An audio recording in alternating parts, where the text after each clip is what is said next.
Papakita namin sa inyo yung itsura ng All Dubai guys. Yung sa previous. It's a brand new day. Hey. Look. Wake up every morning and say it's a brand new day. Hey. Take a good day, make it great, okay? Cause if you got some lemons, make some lemonade. Yeah, chase those clouds away. It's a brand new day. Dito tayo sa Gold Souk guys. So ayan, mga tindahan ng mga gold, jewelry. Hi guys! Welcome back to another vlog. It's me again, Bong, and here's the gang. Nandito na kami ulit sa elevator ng Airbnb namin. And mag-e-explore tayo ng Old Dubai guys. Papakita namin sa inyo yung itsura ng Old Dubai guys. Yung sa previous vlogs, napakita na namin yung modern Dubai, yung naglalakihang malls, yung nagtataasang buildings. Pupuntahan natin yung Old Dubai, kung ano itsura ng Dubai bago ito, yung mga ayan, yung mga high-rise buildings, yung mga malalaking malls. Nakapag-book na tayo ng Hala Taxi. Tip ko sa inyo, kung gagamit kayo ng Careem, yung Hala Taxi mas mura. Ang estimated price ng fare natin is around 35 dirhams. Medyo malayo, 10 kilometers away. Hindi kami makapag-train guys kasi yung train station dito sa Icon City Tower mga malayo guys, mga 10-minute walk. Kaya hindi kami makapag-train. Hindi namin mapakita sa inyo kung ano itsura ng train system, pero baka sa mga susunod na vlogs baka mapakita namin. Pero ngayon, it's currently 11 AM, 41 degrees Celsius daw. Medyo mainit pa. Nakasakay na tayo dito sa taxi. Actually guys, yung Hala Taxi parang ano lang siya talaga, parang same rate ng yung regular taxi nila. Actually medyo mas mahal pa nga yung rate namin kasi yung max yung ginagamit namin, yung good for 6 packs kasi 5 kami. Mahigpit sila dito guys. Kasya kami dun sa mga sedan yung 4 packs pero ayaw nila. So, hindi sila napapasakay kaya yung max, usually Innova. Toyota Innova yung parati naming nasasakyan. Grabe guys, tirik na tirik ang araw. Sakto na lunchtime ang alis namin. So, good luck mamaya. Ayan guys, so tingnan nyo. Ito yung building ng accommodation natin. Tapos yung labas niya kagad is highway. So parang ang hirap maglakad-lakad. Ayan o, parang wala kang lalakaran para mamasyal. Ito yata guys, train tracks to eh. Ito nasa taas. Look at the Dubai highway. Ayan nga, yung nando sa kabila guys, train tracks nga yan. Tingnan nyo yung gaganda ng building oh. May tsura ng mga building nila dito. Ayan guys, tingnan mo gaano kalayo yung train station dun sa accommodation natin. Wala pa rin train station. Ito na, parating na yung train station. Ayun. There. Yun yung pinakamalapit na train station. Kaya medyo malayo-layo. Ito. Ang layo ng lalakarin mo. Or ang pwede palang sinasuggest ni Careem, pwede kang nag-Google Maps pala, pwede kang mag-Careem papunta dyan. Tapos yan, baba ka dyan, tapos mag-train ka kung saan ka pa pupunta. Mag-aakyat baba pa tayo dyan. Diretso na natin. There's the Burj Khalifa. Oh, there's the train now.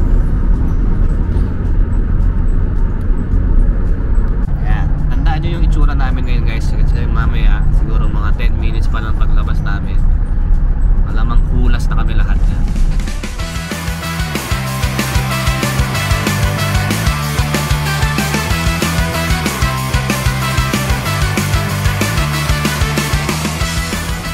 Nakababa na kami ng taxi. And andito na tayo sa Al Fahidi Historical Neighborhood.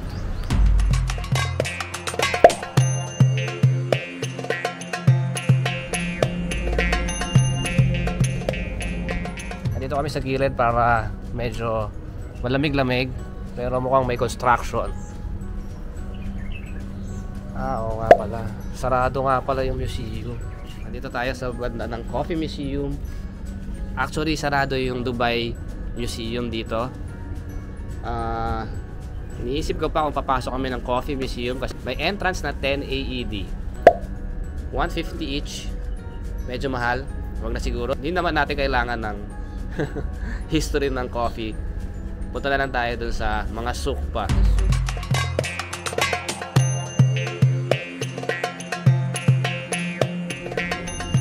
Ayan guys, look. Ang ganda. Ito na yung mga souks guys. Malapit sa Al Fahidi Historical Neighborhood. Look, ang ganda oh. So colorful. But guys, tingnan yung tsura namin. The init is real. The init is not giving guys. What's the way to start? This here. Oh my god.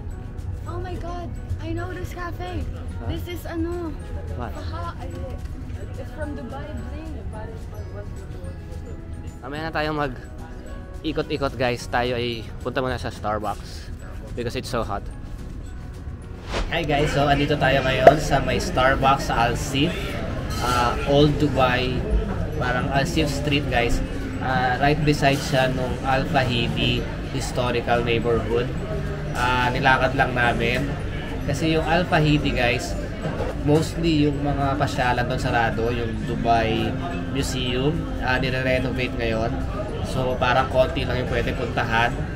And andito kami sa Al Seef, tapos ang ganda niya guys, pero tumakbo kami kaagad dito papunta sa may Starbucks dahil super init. Grabe yung init, grabe yung pawis namin kanina. Important na pit stop to bago maggala ulit kasi aircon dito. Ang coffee dito is nagre-range ng mga 24 dirhams, 24 to 30 dirhams. Mga 380 to 450 pesos per drink. Medyo mahal guys. And nakabili na rin ako nung collection natin na mug. It's the Dubai mug. You are here Dubai mug. 60 dirham siya guys. Siguro mga ano na kami dito, 1 hour na kami guys, nagpapalamig lang. And yeah, eto medyo tuyo na yung pawis. So pwede na ulit mag gala-gala, mag picture dito sa may Al Seef Dubai, Old Dubai City. Parang ganun yung description niya guys.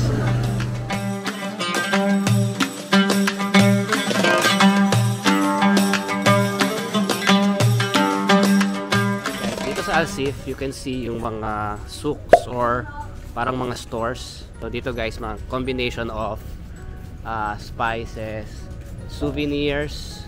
Init guys. Dubai souvenirs, spices, may mga bags ako nakikita. Ayan oh. May mga stuffed toy, may elephant pants din. Elephant and yeah, camel yung sa kanila. Sa Thailand, elephant. Cute. Meron din mga bag, yung Bali bag na merong design ng camel. Grabe yung init guys. Kakalabas lang namin siguro mga 5 to 10 minutes man. Nagpatuyo na ako ng pawis. Ngayon, super pawis ulit. Eto guys, dito sa kabila is the Dubai Creek. Ayan o. Body of water. Meron mga Turkish ice cream. Hakiki Baklava and Cafe. Uy, sarap o. May beef shawarma.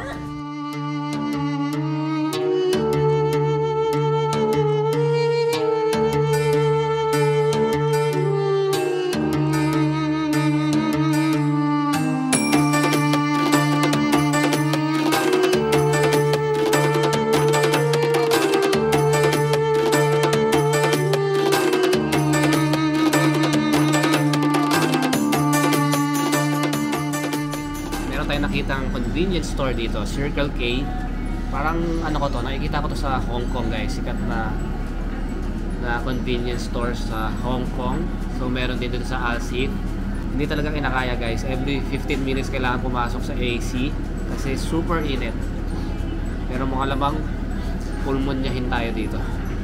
Anyway, yung sa Circle K, merong mga snacks dito na medyo affordable ng konti. Yung cashier dito, Pinoy. Mabait. Eto guys, dumating na yung order natin dito sa Circle K. Naka-promo, in-offer sa atin di kabayan.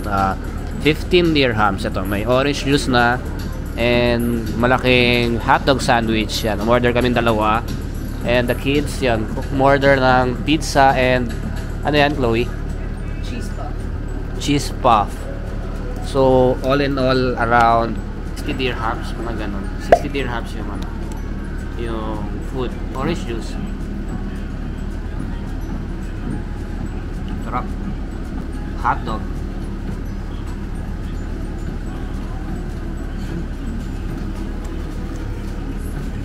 Yummy.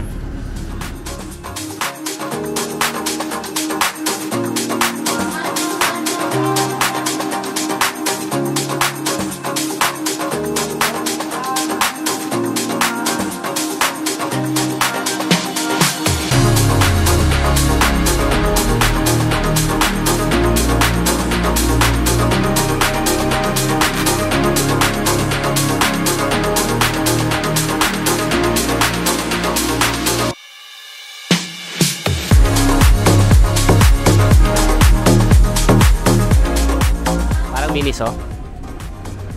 Mumuso.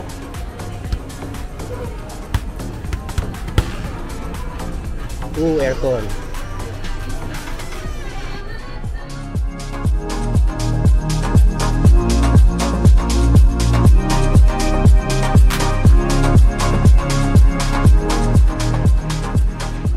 Okay guys, tapos na tayo dito sa Al-Sif. Yung mga souk dito, yung mga tinda, yung mga textiles. Ano pa bang tinda nila? Mga antique, may mga scarves, yeah, paintings, yung antiques nga. Ito yung mga tinda dito sa Al-Sif. Old Dubai City, parang yun yung tawag nila guys eh. And we're going to ride the ayan, yung Abra. Dito yata bibili ng ticket. Ayan o. And we're going to ride that kind of transportation, yung boat papunta doon sa kabila. Yung kabila guys, yung Deira.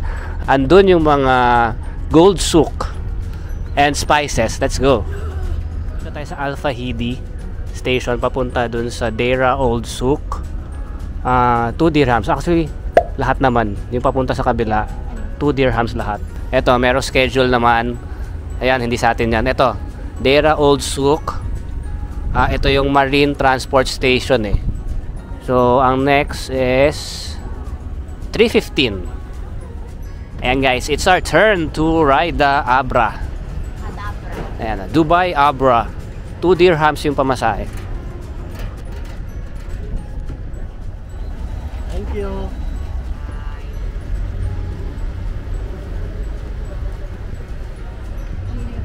Super init guys. Woo!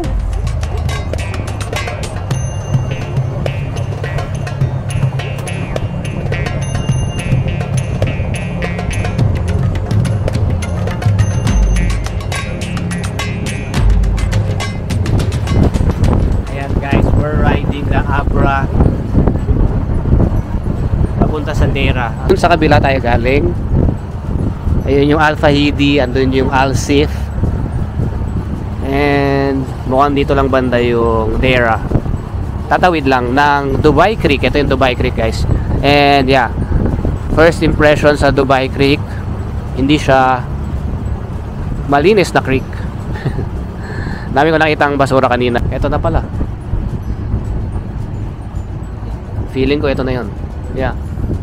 Old Balidya Street. I think it's there. Dito na tayo sa Deira Old Souk Station. Water Station. Ayan guys, Old Baladiya Street.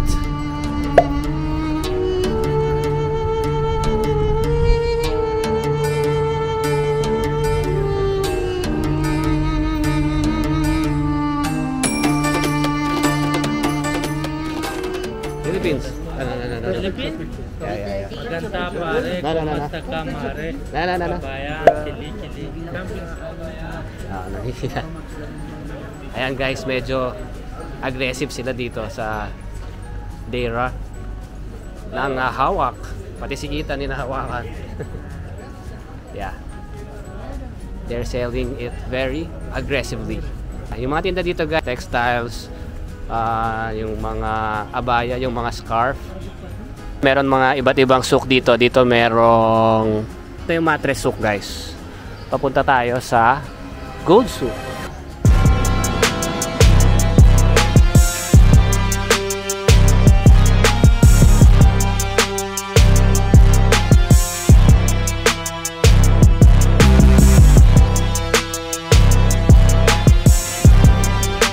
Dito tayo sa gold souk guys. So ayan, mga tindahan ng mga gold, jewelries. Wala naman tayo pambili niyan. And hindi tayo mahilig dyan.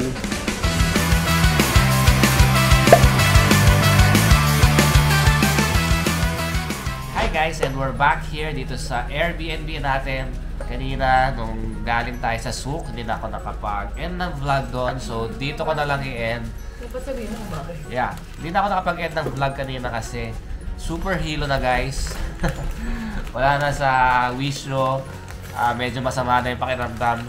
Grabe yung init dito sa Dubai kapag July to August. Yun yung pinaka-hottest month of the year dito sa Dubai guys.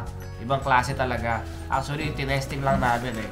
Kasi yung ibang mga attraction hindi ko pa na-book. Tinignan lang namin ngayon.